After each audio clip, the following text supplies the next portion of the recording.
Welcome to the Rim Break Rodeo. We hope this video helps. You start by confirming the jersey fiber and doing a hidden test so you don't damage the cloth. This matters because heat or solvents react differently with polyester versus cotton. Once done, lay the jersey flat and have a clean towel underneath to catch residue. You will use a cotton swab with acetone or 70% isopropyl, depending on the patch test. Make sure to ventilate the area and wear gloves so you protect both the fabric and your skin. You now work methodically along the letter's edge. Apply small amounts of solvent and wait 30 to 60 seconds so the adhesive softens. This is why patience matters.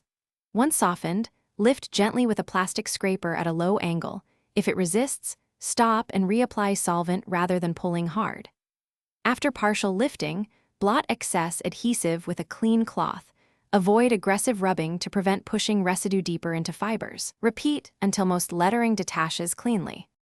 You finish by treating any remaining adhesive. Apply a small amount of detergent solution and gently work it in, then rinse. This removes solvent traces and restores texture. For heat-set ink remnants, you can use a low-heat iron with a cotton barrier to lift softened bits, but test first. Make sure to air dry flat to avoid warping.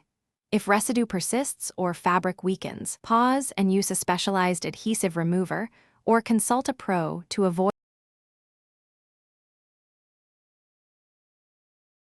Thanks for watching. Consider subscribing if we helped you.